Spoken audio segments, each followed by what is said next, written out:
running through the back room like I'm Eazy-E. Through the window on the roof, got the whole key. The damn fence done hit the door with a battle round. But I don't give a fuck, I can't lose a single ground. Running through the alley yelling, breezy, bring your ass. Second floor, I seen them use a chair to break the glass. Everybody wanna be the man, can't take the hit. Don't forget he lost his mama off up in his bitch. If you're new to the game, you best beware. Because there's more to these streets than simply cold stairs. And we don't care about them black cats and red dogs. We selling black mama, Kobe Bryant ball hog. But I'ma keep on striving because the struggle's real. You better stay in your lane, don't get your sister killed. Keep your mouth wide shut. Me personally, it was a quick transformation for me. You know what I'm saying? From a drug dealer to a person that robbed drug dealer. You know what I'm saying? And it was like, yeah, think about it. A young kid at 16 years old who just came home from doing time in a youth development center. You know what I'm saying? You have to think about, once I got home, these, individuals, meaning junkies, crackheads at the time, they done evolved. You know what I'm saying? The whole wave done changed from people that smoking joints. They don't smoke joints anymore. It's all about the blunt, the Philly blunt, Dr. Dre chronic and all that. That's going on with the younger kids.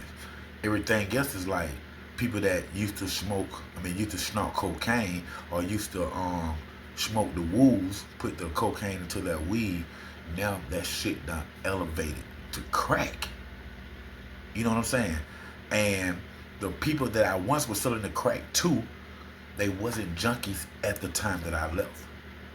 But within a year span, now they are these crack addicts. That when I come home, these same guys that used to cut my hair, me and my little brother's hair, they no longer cut hair because they can't.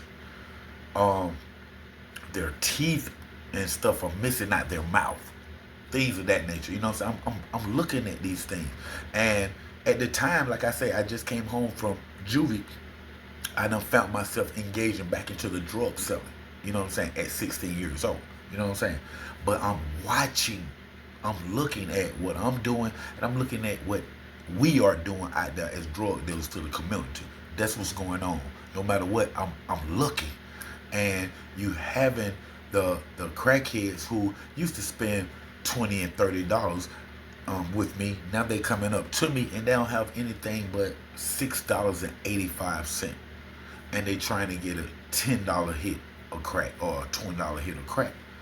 And I found myself, with the type of heart I had, giving the crack away really, because I'm losing money every time that I take a short. But it was hard for me to say no to these people who used to be at my mama parties that's no longer there now because they not invited. They all cracked out. They might be stealing things of that nature. They used to cut my hair as a little kid. You know what I'm saying? I remember the dancing at the parties, all this thing. Now I'm looking at them practically begging me for a hit of cocaine. See, that was doing things to me, a hit of crack. That was doing things to me. You know what I'm saying? And then to top it off, what you have now is, before I left, what you had was the school teachers, the flight attendants from Hartsville International Airport coming down, getting dope to smoke, secretly smoking, nobody don't know, things of that nature. But now you having those same flight attendant, school teacher, and on top of it, some of my friends' parents, you know what I'm saying, coming to you with short money. You know what I'm saying? People that used to spend hundreds of dollars now only spending 17. You know what I'm saying? And the ones that, like my friends' parents that was spending the 15 a year ago, $20 a year ago, now they don't have anything. They're having $3. You know what I'm saying? Now they offering to give you oral sex, to have sex with you. You know what I'm saying? At 15, 16 years old. 30-something-year-old women, you know what I'm saying, just to get a hit of that cocaine. And like I say, some of these are my friends' parents, you know what I'm saying? And what drove me to the edge is the one day that I slipped and had sex with one of my friend's parents for some crack. I gave her some crack. You know what I'm saying? And that was my breaking point right there of, what are you doing, Treese? Look at what's happening. You know what I'm saying? And once that came in my mind, and I did take one more step back and look at everything that I was doing and everything that everybody, all the drug dealers was doing, that was the moment that it changed for me right there. And that was the moment that I became the robber. Right there. And just like I said in plenty of my stuff on Facebook, I only rob drug dealers. So if you think about that, if you wasn't a drug dealer, you wasn't on my radar. I wasn't ever gonna do anything to you because I had no reason to. But if you was a drug dealer during this time, depending on who you are to me and what you did out there, determine if I came and got your ass. And that was real talk. And like a friend of mine told me last week, we talked about this before I told her I was going to do this show.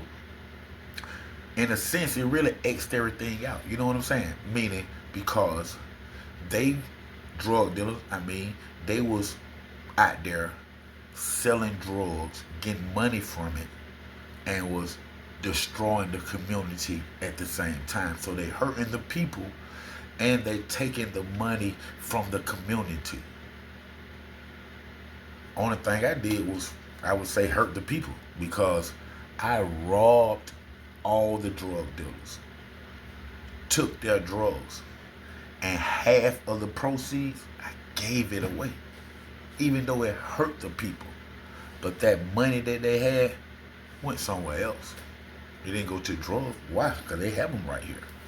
So in this case, they may have bought their child some shoes, or they may have bought some cereal or some milk that day for that child, because they didn't have to go buy no dope, because Dontrece gave them a whole bunch of it that he took from the drug dealers.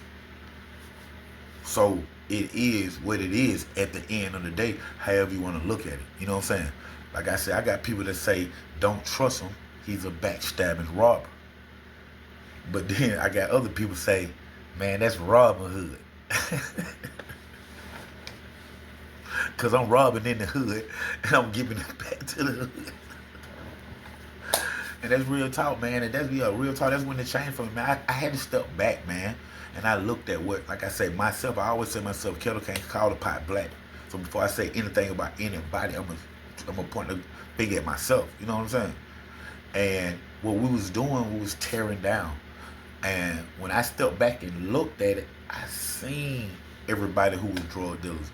And some of them had a heart like me, who was in a position. And some of them didn't care at all. They were just about the money. And those ones are the ones I had to go see. You know what I'm saying? That's real talk, man. It was a transformation, man. And I wouldn't change that right now to this day, bro. Like, real talk, I wouldn't change nothing at all. I became who I became. I robbed drug dealers. So if you a drug dealer, you had to watch out. Thank y'all for tuning in to another great episode of Underground Source TV with your host, TV and film producer, Dontrece Knox, right here, man. OG Black Boy 3700. Y'all check it out, man, right here on YouTube. The movie, it's out right now. Don Knox, American Nightmare, man. If y'all ain't seen it, y'all must go check it out. And while you're there, check out my YouTube shops and check out my album, the playlist, OG Black Boy 3700. The album's right here on YouTube on my playlist. Y'all check it out, man. College Park, stand up. Sitting in jail, still in hell, plus ain't got a bail. Mama sitting at home crying, all them painful tears. Talk to my lawyer today, do I gotta appeal? You wouldn't believe what he said this shit got real. Should've left the street behind, I ain't happy here. Trying to think, was it peer pressure, maybe it will feel. Gotta pick up my head because I gotta live. Should've went to school instead, got up out the field. Trying to live a life of shine, should've disappeared. Got me questioning my time, maybe 50 years. God, I need a big old blessing, gotta keep it real. So I dropped to my knees and told him everything. I told myself I can't go back, I swear God I'ma change. Can't see myself another day up in the resting chain. Better be thankful where you at, cause man, it ain't a game. Try to be gangster if you want it to never be the same.